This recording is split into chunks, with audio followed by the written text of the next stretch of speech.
बिस्मिल्लाहिर्रहमानिर्रहीम। अस्सलामु अलैकुम वरहमतुल्लाहि वबरकातुहू। जज़ल्लाहु अन्ना सय्यदना मुहम्मद अम्माहु व अहलुहू। मेरे नाज़रीन, उम्मीद है आप खैरियत से होंगे। अल्लाह ताला शानुहु आपको खुश व खुर्रम रखे। मेरे नाज़रीन, मैं आपके साथ इजहार तशक्कुर करना चाहता हूँ। अल्लाह रब्बुल आलमीन आपसे राज़ी हो कि आप दोस्त जो हैं मेरी वीडियो को, मेरे चैनल को पसंद करते हैं, और मेरी भी कोशिश ये होती है कि आपको फ़ेक वीडियो ना दूँ। दलाइल के साथ कुरान और हदीस की रोशनी में दज्जाल के फ़ितने के बारे में, दीगर फ़ितनों के बारे में, हज़रत महदी के ज़हूर के बारे में और अलामत क़यामत के ऊपर आपको सही मैं कंटेंट पहुँचाऊँ। तो आपको याद होगा, अगर आप शुरू से मेरे साथ चल रहे हैं, तो शुरू में मैं 2 वीडियो बनाया करता था, उसके बाद फिर मैंने 1 कर दी। तो कंटेंट जो है, आपको पता है कि इतना नहीं होता कि बंदा अपनी तरफ से बातें लगा के आपको भेजता रहे। तो अब मैं ये कर रहा हूँ कि 1 दिन छोड़ के आपको वीडियो आया करेगी। 1 दिन छोड़ के, यानी कि 1 दिन आगे, अगले दिन नहीं आएगी, उस अगले दिन, ताकि आपको सही बात पहुँचा पाऊँ। तो यानी कि व्यूज़ लेना मकसद नहीं है कि आपको झूठी मूठी खबरें दे दूं। तो इसलिए मैं आपसे इज़हार तशक्कुर भी करता हूं, शुक्रिया अदा करता हूं और आपको मुत्तले भी करता हूं। आइए अपनी वीडियो की तरफ चलते हैं। मेरे नाज़रीन, आज की जो मेरी वीडियो है उसका टाइटल और मौजू आपके सामने हज़रत इमाम महदी अलैहि रिज़वान वाली जंग में जदीद असलहा इस्तेमाल होगा।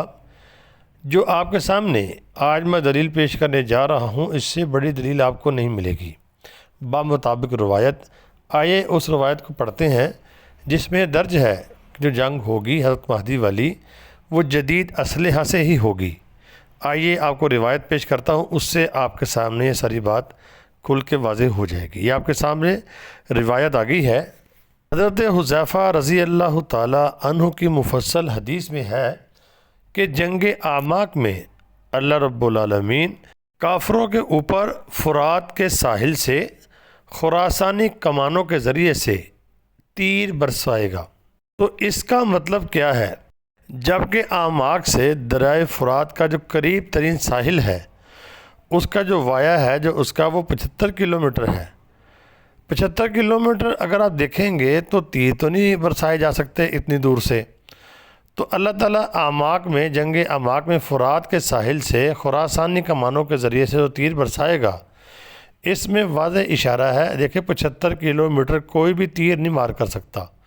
तीर की रेंज कितनी हो सकती है आपके सामने है, थोड़ी सी रेंज होती है। तो इसमें वाज़ेह इशारा ये है, इससे मुराद तोप हो सकती है। तो तोप से आगे भी मैं आपको बात बताऊंगा, इससे मुराद मिसाइल भी हो सकते हैं। तो जब ये इशारा है, लफ्ज़ यहाँ पे तीर का है, तो तीर इतनी दूर नहीं जा सकता। 75 किलोमीटर कम अज़ कम साहिल है फ़ुरात से आमाक का। तो फिर इससे मुराद यही हुआ, मिसाइल या फिर तोप।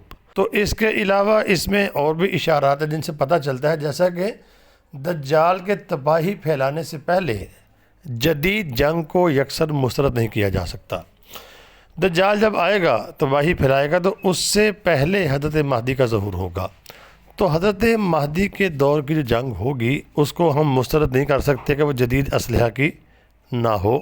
तो जदीद असलहा इस रवायत के मुताबिक इस्तेमाल हो सकता है। और ये बात हमें रिवायत से भी मालूम हो गई है। जो तीरों का इशारा है, तीर तो इतनी रेंज नहीं रखते। इससे मुराद तोप है या जदीद जो इस वक्त मिसाइल हैं, वो मुराद हैं। ये वाज़ेह इशारा हमें दे रहे हैं। तो मैंने आपके सामने रिवायत पेश की है जिसमें तीरों का जिक्र है, लेकिन उसको आपने देखना है उसका फ़ासला कितना है, उससे आपके ज़हन में क्या राय आती है, हदीस से हमें क्या मालूम होता है। तो आप अपनी राय का इजहार कर सकते हैं कमेंट के ज़रिए। वीडियो को आगे शेयर लाजमी करना। अस्सलाम वालेकुम।